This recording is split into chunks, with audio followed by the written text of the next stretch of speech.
अब ये क्वेश्चन क्या कह रहा है, इस क्वेश्चन को ध्यान से समझना है। The angle of projection of a body is 15 degree. Angle of projection कितना है? 15 degree. The other angle for which the range is same as the first one. वो दूसरा एंगल बताओ जब रेंज सेम होगी पहले वाले के जितनी, है ना। तो हमें ये बताना है भाई, पहले तो आपको ये पता होना चाहिए कि जो रेंज है वो क्या होती है। भाई रेंज अगर आप निकालोगे तो वो क्या होगी? r is equal to u cos theta, horizontal direction की velocity into time of flight. तो हम यहां से लिख सकते हैं u cos theta into t कितना होता है? 2u sine theta. बस मुझे इसी का फॉर्मूला याद है टाइम ऑफ फ्लाइट का, 2u साइन थीटा। तो यहां से हम लिख सकते हैं यू स्क्वायर, ये कॉस थीटा, ये u sine theta, 2 sine theta, तो यानी कि साइन 2 थीटा बन रहा है हमारे पास, साइन 2 थीटा अपॉन में g। ये हमारे पास रेंज का फॉर्मूला आ गया। भाई हमारे पास जब ये रेंज का फॉर्मूला आ गया you square sine 2 theta upon में g। अब यहां पर इसको इस तरह से समझेंगे, मान लो एक पार्टिकल है, इसको किसी एंगल पर मैंने प्रोजेक्ट किया इस तरह से, ठीक है भाई। ये एंगल है मान लो थीटा, ठीक।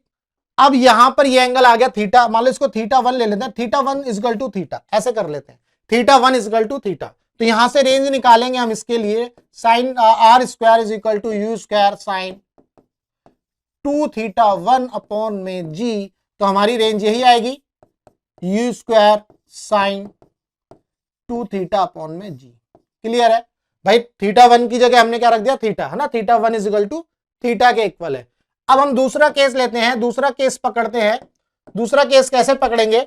मान लो मैंने क्या किया, एक और पार्टिकल है उसको प्रोजेक्ट किया इस तरह से, और वो सेम रेंज पर ही जा रहा है। जब सेम रेंज पर जा रहा है तो मैंने क्या किया, ये वाला जो एंगल पकड़ा, ये वाला जो एंगल पकड़ा, ये थीटा 2 लिया।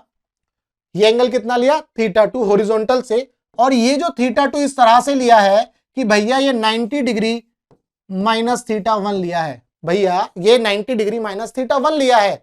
तो थीटा 2 मैंने लिया 90 डिग्री माइनस थीटा 1, इस एंगल पर फेंका। तो यहां से मैं फिर रेंज निकालूंगा, r is equal to sine, r is equal to U square sine 2 theta 2 upon में g। तो यहां से r निकाल सकते हैं, r is equal to U square sine 2 theta 2, theta 2 हमारा क्या है? 90 माइनस थीटा 1 अपॉन में g। इसको सॉल्व कर लेंगे, r is equal to U square sine 180 degree minus 2 theta 1। उम्मीद करता हूं आपको ये चीज समझ में आ गई। अब हम क्या लगाएंगे? ट्रिग्नोमेट्री लगा देंगे। ट्रिग्नोमेट्री लगाएंगे यहां पर, ASTC after school to college वाले केस लगाएंगे। यहां पर आ रहा है 180 degree minus 2 theta 1, 180 degree minus 2 theta 1 यानी कि सेकंड क्वाड्रेंट में पहुंच गया। भैया आपका ये फर्स्ट क्वाड्रेंट है, ये सेकंड है, ये थर्ड है और ये आपका फोर्थ है। जब ये सेकंड क्वाड्रेंट में पहुंच गया यानी कि यहां पर S यानी कि साइन वाले सभी पॉजिटिव रहेंगे।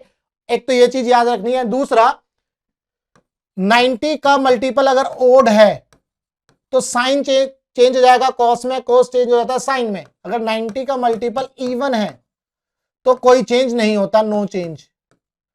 ये आपको याद रखना है, यहां पर चेंज हो जाएगा। तो यहां पर कोई चेंज नहीं होगा, इसका मतलब साइन साइन में ही रहेगा। अब 180 जो है 90 इंटू 2 से आता है, 90 इंटू 2, 2 तो इवन है तो 180, तो 180 में कोई चेंज नहीं होने वाला, साइन साइन में ही रहने वाला है। तो यहां से हम इसको इस तरह से लिख सकते हैं, you square sine 2 theta 1 upon में जी।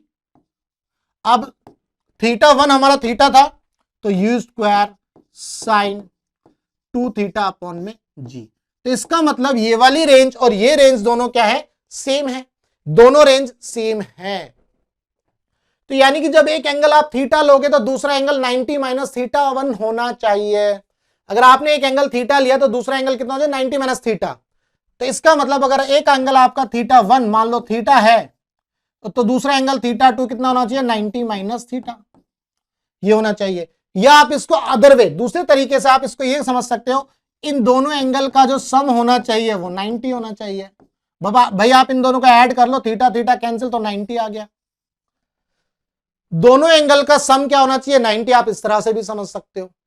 तो जब आप ये समझ गए कि दोनों एंगल का सम 90 होना चाहिए, तो यहां पर ये 15 डिग्री है, तो इसको 90 बनाने के लिए हमें कितना चाहिए, 75 डिग्री। अगर मैं 75 डिग्री लूंगा, 75 डिग्री में 15 डिग्री ऐड करूंगा तो ये कितना हो जाएगा, 90। क्या ये बात क्लियर है? तो उस केस में इन दोनों एंगल की जो रेंज है वो क्या होनी चाहिए, सेम। क्या ये बात क्लियर है? तो आपको इस कॉन्सेप्ट से ये समझ में आया, अगर दो एंगल जिनका सम 90 डिग्री है, उन दोनों एंगल पर जो रेंज होगी हॉरिजॉन्टल रेंज वो सेम होगी।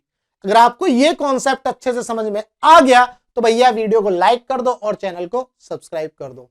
अगर आपको फिजिक्स के अंदर कोई भी डाउट है तो मैंने यहां पर व्हाट्सएप नंबर दिया, व्हाट्सएप करिए, टेलीग्राम पर आप ग्रुप भी ज्वाइन करिए, और अगर आपको इसका पीडीएफ चाहिए तो आप वेबसाइट विजिट कर सकते हैं, वहां पर एक रिसोर्स का टैब मिलेगा, वहां से आप इसका पीडीएफ डाउनलोड कर सकते हैं। तो चलिए मिलेंगे हम अपने नेक्स्ट क्वेश्चन में।